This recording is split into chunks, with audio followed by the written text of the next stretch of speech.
भावना के भूखे भोलेनाथ। एक गांव के बाहर एक छोटा सा शिव मंदिर था, जिसमें एक वृद्ध पुजारी रहते थे। एक दिन एक गरीब माँ अपने नन्हे से बालक को मंदिर के द्वार पर छोड़कर चली गई। बहुत खोजने के बाद भी पुजारी जी को बालक के परिवार का कुछ भी पता ना चला। जब गांव का भी कोई व्यक्ति उस बालक का लालन पालन करने को तैयार ना हुआ, तो पुजारी जी ने भगवान शिव की इच्छा समझकर उसे अपने पास रख लिया और उसका नाम भोला रख दिया। गांव के श्रद्धालु भक्तों से जो कुछ भी प्राप्त होता, उसी से भगवान शिव का, पुजारी जी का और बालक भोले का किसी तरह गुजारा चलता। यदि किसी दिन कम भी पड़ता तो पुजारी जी बालक और भगवान को भोग लगाकर स्वयं गंगा जल पीकर रह जाते थे। धीरे धीरे भोला बड़ा होने लगा और अब वह पुजारी जी के कामों में हाथ बटाने लगा। वृद्ध पुजारी जी के थके हारे हाथों को कुछ आराम मिलने लगा, इसलिए उन्होंने भोला को मंदिर की सफाई, भगवान शिव की पूजा, उनको भोग लगाना और उनकी आरती करने की विधि अच्छी प्रकार से समझा दी। अब वे स्वयं भगवान शिव का नाम जप और संकीर्तन में समय व्यतीत करने लगे। एक दिन भगवान शिव के मंगलकारी नाम शिव शिव शिव शिव करते हुए उनके प्राण छूट गए। अब बालक भोले का इस संसार में भगवान शिव के सिवा और कोई सहारा ना रहा। उसने पुजारी जी की ये 3 बातों को कभी नहीं भूली। पहला, भगवान भोलेनाथ शिव शंकर को ताजी गर्म रसोई का ही भोग लगाना। दूसरा, भगवान को भोग लगाए बिना स्वयं कुछ भी न खाना। तीसरा, भगवान शिव पर विश्वास रखकर कभी भी किसी भी वस्तु का संग्रह न करना, बासी भोजन का भी नहीं। यदि कोई भक्त पहले से बना भोजन या मिठाई मंदिर में दे जाता, तो बालक भोला उसे गरीबों में बांट देता। वह ताजी रसोई बनाकर ही भगवान को भोग लगाता, उसके बाद ही स्वयं प्रसाद ग्रहण करता और यदि बचता तो उसे गरीबों में बांट देता।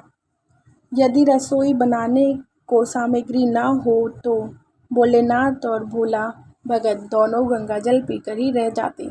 एक बार बरसात का मौसम आया और 3-4 दिन तक मूसलाधार वर्षा होने के मंदिर में एक भी भक्त नहीं झांका। भोला अपने भोले बाबा को गंगा जल का भोग लगाता और उसे ही पीकर रह जाता। भोला बाबा बालक की भक्ति और सहन शक्ति की परीक्षा लेते रहे, किंतु आखिरी में अपने भगत बालक को भूख से तड़पता देख उनसे रहा न गया। वह सेठ के नौकर का रूप धरकर हाथ में भोजन सामग्री की पोटली लेकर वर्षा में भीगते हुए मंदिर के द्वार पर जा पहुँचे। उन्होंने आवाज़ लगाकर भोला को बुलाया और उसके हाथ में पोटली देते हुए बोला, सेठ जी ने यह कच्चा राशन भेजा है, इससे रसोई बनाओ, भोग लगाओ और स्वयं भी प्रसाद पाओ। मैं कल फिर आऊँगा। भोला भगत ने आशीर्वाद देकर उनसे विदा किया और सूखी गीली लकड़ियों के धुएं से गर्म रसोई बनाकर भोले बाबा को भोग लगाया। पूरे बरसात के मौसम में भोले बाबा नौकर के वेश में भोला भगत को सीधा देने आते रहे और स्वयं भी गर्मा गर्म रसोई का भोग पाते रहे। एक दिन भोला भगत ने सोचा कि सेठ जी को कच्चा राशन बेचते हुए 4 महीने हो चले हैं, किंतु वह स्वयं कभी मंदिर में भोले बाबा का प्रसाद ग्रहण करने नहीं आए। अगले दिन भोले बाबा जब नौकर के वेश में सीधे की पोटली देने आए, तो भोला भगत उनसे बोला, भाई तुम्हारे इतने धर्मात्मा सेठ जी कभी स्वयं मंदिर में प्रसाद लेने नहीं आए। इस कारण हृदय आत्मदुखित हो रहा है। अपने सेठ जी से कहना कि कल वह मंदिर में प्रसाद ग्रहण करने अवश्य पधारें। सुनकर नौकर बने भोले बाबा चौंक कर घबरा उठे और बोले, पुजारी जी, सेठ जी मेरे द्वारा आपको कच्चा राशन भेजते हैं।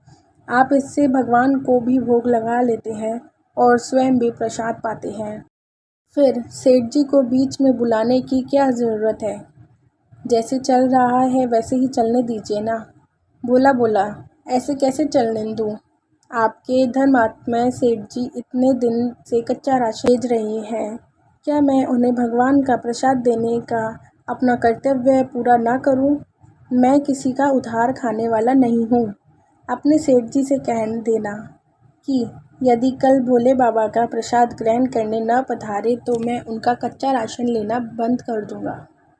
नौकर बने भोले बाबा अपने भोले भगत की अकड़ देखकर काँप उठे और यह सोचकर मन ही मन हंसने लगे, वाह, आज तो लेने वाला ही देने वाले पर धौंस दिखा रहा है।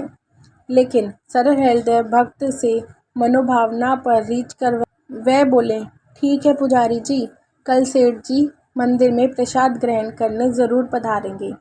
दूसरे दिन बड़े सवेरे ही भोले बाबा मंदिर में नौकर के वेश में दूध और बहुत सारा भोजन सामग्री लेकर मंदिर पहुंच गए। भोला चौंकते हुए बोला, भाई आज इतना सारा सीधा किस लिए ले आए? नौकर बने भोले बाबा बोले, पुजारी जी भूल गए क्या, आज आपने सेठ जी को प्रसाद के लिए बुलाया है, इसलिए चख कर रसोई बनाए और भोले बाबा को भोग लगाइए। हाँ, यह तो बता दीजिए कि सेठ जी किस समय पधारेंगे। भोला ने प्रसन्न होकर उन्हें सेठ जी के आने का समय बता दिया। अब भोला भगत की इच्छा पूर्ण करने के लिए भोले बाबा कैलाश पर सेठ का रूप धारण करने लगे। इधर अपने स्वामी को एक प्यारे भगत के यहाँ जाने का समाचार सुनकर ममतामयी अन्नपूर्णा माँ पार्वती भी भला कैसे पीछे रहती। वह भी पति की आज्ञा लेकर सेठानी का रूप धारण करने में जुट गई।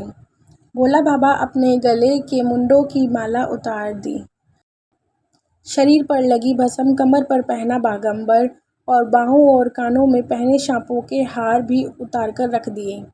उन्होंने एक मखमल का सुंदर कुर्ता धारण कर लिया, अपनी जटाओं को सीधा कर गंगा और चंद्रमा को उसमें छिपा लिया और ऊपर से एक सुंदर रंग बिरंगी पगड़ी पहन ली।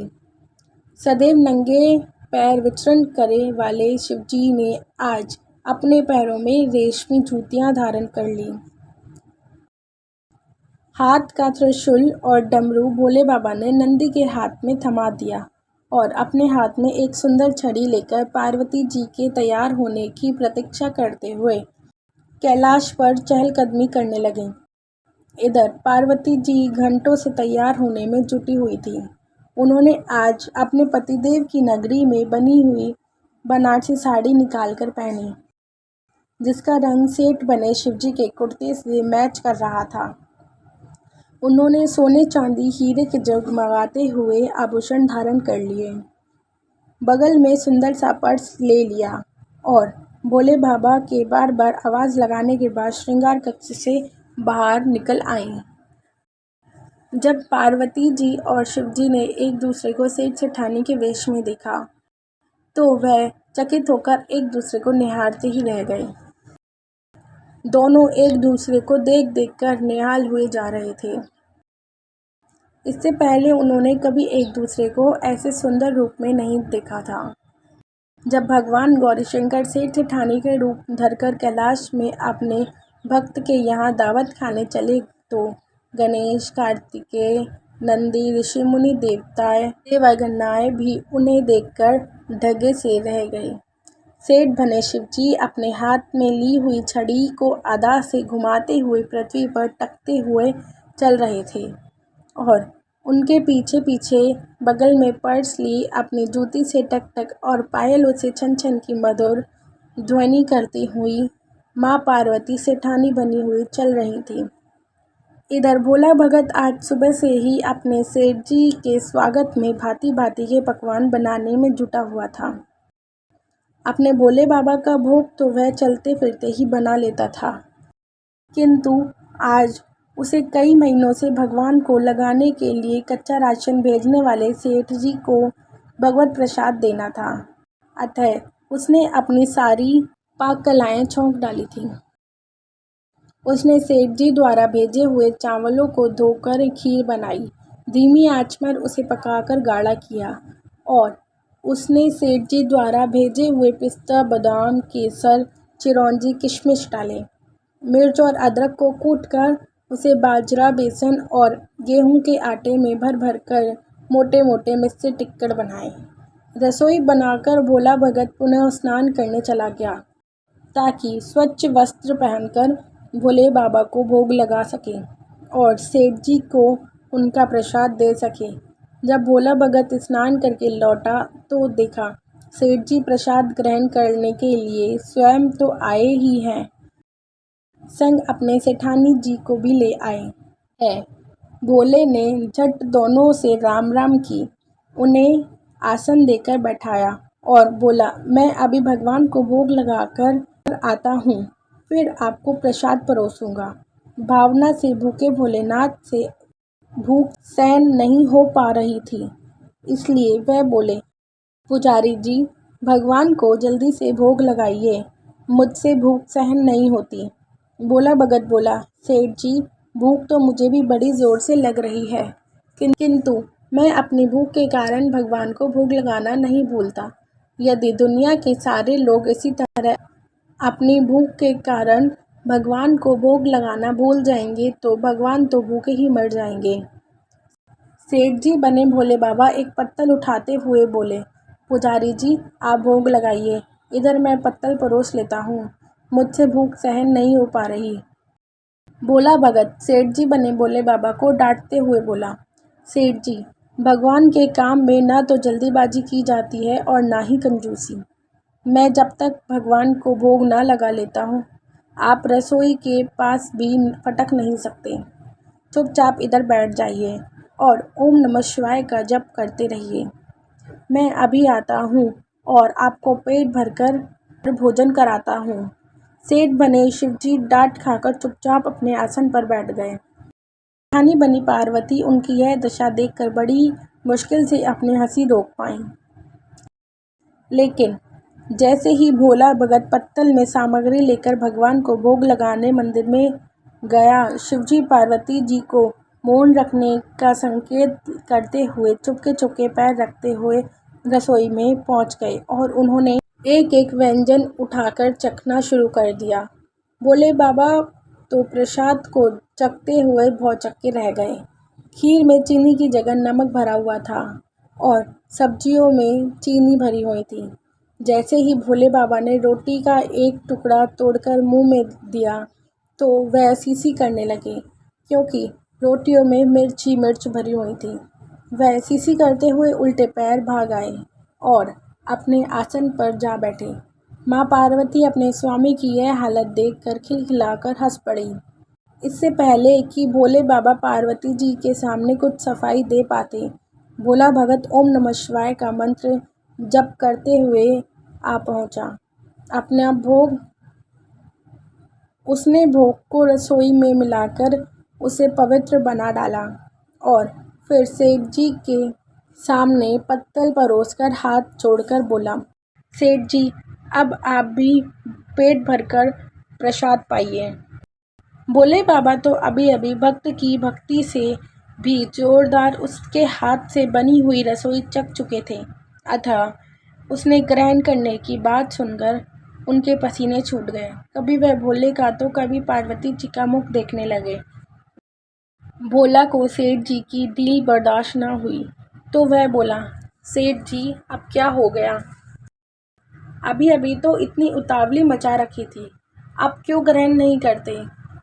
आप ग्रहण करो, तभी तो माता जी भी प्रसाद ग्रहण करेंगी और फिर मैं भी प्रसाद पाऊंगा। भोला की ललकार सुनकर भोले बाबा ने चुपचाप खीर का कुल्हड़ उठाया और सारी नमकीन खीर गटागट पी गए। कुल्हड़ खाली होने की देर थी कि भोला ने उसे झट से भर दिया। अपने प्रिय भक्त के हाथों से परोसे हुए भोग में भगवान को आज दुगना स्वाद आने लगा। भोला परोसता गया और भोले बाबा पीते गए। जगत माता पार्वती भक्त और भगवान दोनों के प्रेम को देख देखकर मंत्रमुग्ध होती रहीं। जब सारी रसोई समाप्त हो गई तो भगवान ने एक जोर से डकार ली। भोला को होश आया और बोला, वाह सेठ जी वाह, मैं ही बावला था जो इतनी थोड़ी सी रसोई बनाई। मुझे पता होता कि आपको प्रसाद ग्रहण करने का इतना शौक है तो और भी ज़्यादा रसोई बनाता। भोले बाबा अपने पेट पर हाथ फेरते हुए सेठानी बनी पार्वती जी को मुस्कुराते देखते हुए बोले, पुजारी जी, मैं इतना रोज़ कहाँ खाता हूँ, किंतु आज प्रसाद इतना स्वादिष्ट बना था कि मैं अपने वश में ही नहीं रहा और खाता ही चला गया। किंतु भोला भगत रुआसा होकर बोला, सेठ जी, वह तो आपने ठीक ही किया, लेकिन माता जी तो भूखी ही रह गईं। ममतामयी पार्वती माँ से भोला का रुहासा मुख देखा न गया। उन्होंने बची हुई खीर की 4 बूंदें अपने कंठ में टपका ली। भोले बाबा द्वारा भोग लगाने से प्रसाद में अद्भुत अलौकिक स्वाद भर गया था। ऐसी सुगंधित और मीठी खीर चखकर जगमाता आकंठ तृप्त हो गई थी। उनके तृप्त होते ही सृष्टि का प्रत्येक प्राणी तृप्त हो गया था।